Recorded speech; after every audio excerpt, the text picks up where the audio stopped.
बिस्मिल्लाहिर्रहमानिर्रहीम। अस्सलाम वालेकुम नादरीन, आप यूट्यूब चैनल देख रहे हैं। मैं इमरान खान हूँ। डोनाल्ड ट्रंप के खिताब से जो उम्मीद थी दुनिया को, वो तो पूरी नहीं हुई। यानी बहुत सारे सवालात जो डोनाल्ड ट्रंप के खिताब से पहले मौजूद थे वो अब भी मौजूद हैं।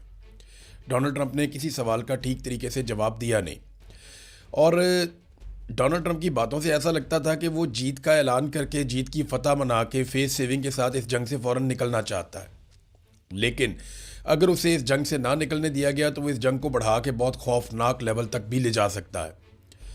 सारे रास्ते डोनाल्ड ट्रंप ने खुले हुए थे, और जो कल के दिन में दावे किए गए ईरान की जानिब से कि उन्होंने अमरीकी फ़ौजियों को नुकसान पहुंचाया और वहाँ पे अमरीकी फ़ौजी कत्ल हुए हैं, इसके बाद तो डोनाल्ड ट्रंप के लिए मुश्किलात मज़ीद बढ़ जाएंगी। जितना ज़्यादा उनका फ़ौजी और माली नुकसान होता जाएगा, उनके लिए मुश्किलात बढ़ती चली जाएंगी, और जंग से निकलना डोनाल्ड ट्रंप के लिए और अमेरिका के लिए मुश्किल होता चला जाएगा। पेंटागन इतनी बड़ी बेइज्जती के साथ कैसे सरवाइव करेगा, ये भी एक बड़ा सवाल है। देखिए, जो धमकी डोनाल्ड ट्रंप ने लगाई ना, मैं पहले एग्जैक्टली आपको वो धमकी पढ़ के सुनाता हूँ कि किन अल्फाज में डोनाल्ड ट्रंप ने क्या धमकी लगाई। इस धमकी को पूरी दुनिया ने उठाया हुआ है। डोनाल्ड ट्रंप के ऊपर टका के तनकीद हो रही है। इसको एक शैतानी धमकी करार दिया जा रहा है, इसको एक जालिमाना इक़दाम से जोड़ा जा रहा है। डोनाल्ड ट्रंप ने कहा कि we are going to hit them extremely hard over the next 2-3 weeks, कि अगले 2-3 हफ्तों में हम उन्हें बहुत शदीद हमलों में मुब्तला करने वाले हैं, या हम उन्हें बहुत बुरी तरह मारने वाले हैं अगले 2-3 हफ्तों में। We are going to bring them back to the stone ages where they belong. हम उन्हें पत्थर के ज़माने में वापस धकेलने वाले हैं, जहाँ से वो ताल्लुक़ रखते हैं या जिस दौर से उनका ताल्लुक़ है। इसके अंदर ना दो चीज़ें हैं इस बयान में। एक तो पत्थर के ज़माने में धकेल देने का मतलब ये है कि हर चीज़ तबाह कर देंगे, कोई तरक्की के नाम पे चीज़ बाकी नहीं बचेगी, तमाम इंफ्रास्ट्रक्चर को बर्बाद कर देंगे और पत्थर के ज़माने में धकेल देंगे। यानी बिजली नहीं है, पीने का साफ़ पानी नहीं है, और ज़रूरियात ज़िंदगी नहीं है, तालीम और शऊर नहीं है, यानी उन्हें पत्थर के ज़माने में पीछे धकेल दिया जाएगा। इतना मारेंगे कि हर चीज़ बर्बाद कर देंगे।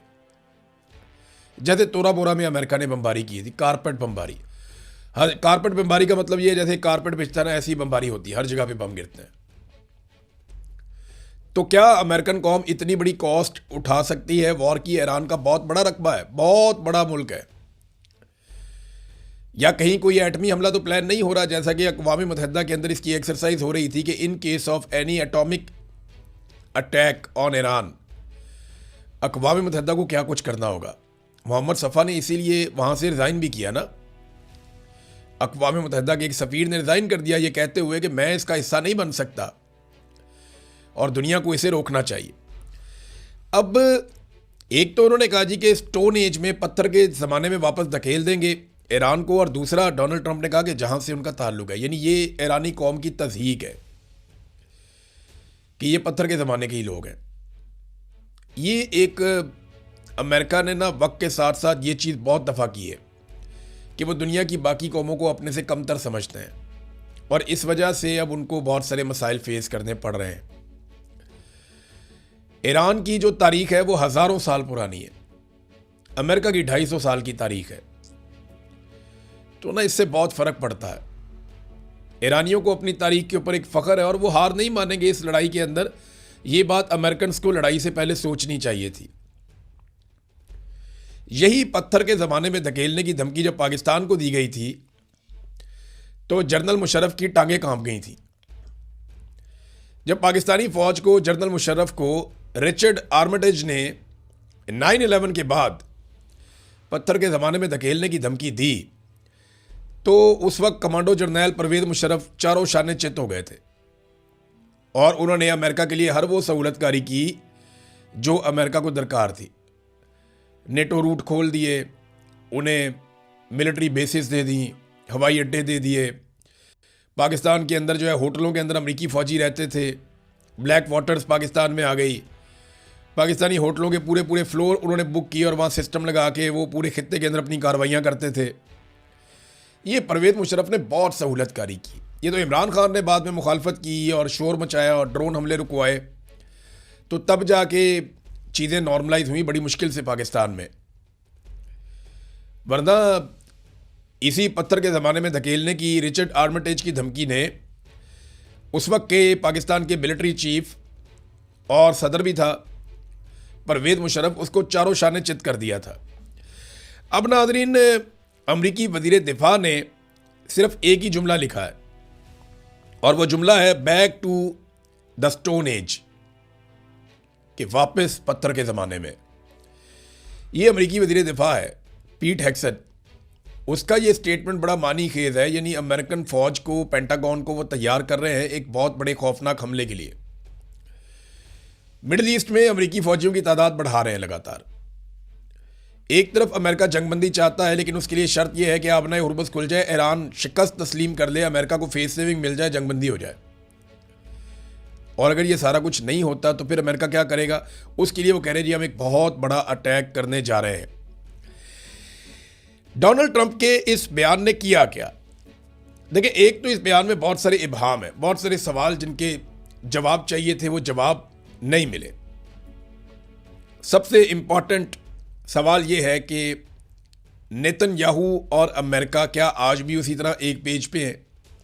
लेकिन डोनाल्ड ट्रंप के साथ तो अमेरिका के मामलात हैं, लेकिन नेतन्याहू के बारे में अमेरिका बार बार कहता है कि इस आदमी की गलत असेसमेंट और इसके अंदाजों की वजह से अमेरिका इस लड़ाई में फंस गया। दूसरा यह है कि अमेरिका ने दावा किया था कि हज़ारों टन मलबे के नीचे ज़ेरे ज़मीन गुज़िश्ता साल होने वाली 12 दिन की लड़ाई में जो यूरेनियम है ईरान की, वो नीचे ज़मीन में धंस गई है। तो उसको कैसे निकालना है?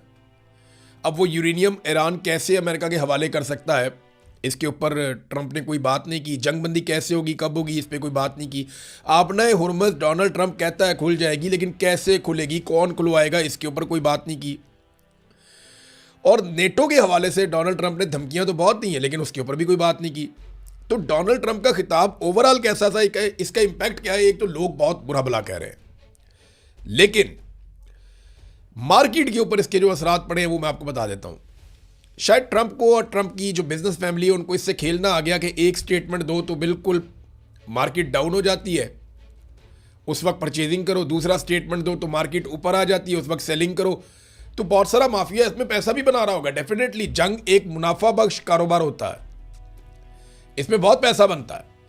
आप जंग का खौफ मुसल्लत कर दें, ज़मीनें सस्ती हो जाती हैं, मार्केट के अंदर शेयर्स गिर जाते हैं कंपनियों के, उस वक्त आप खरीद लें।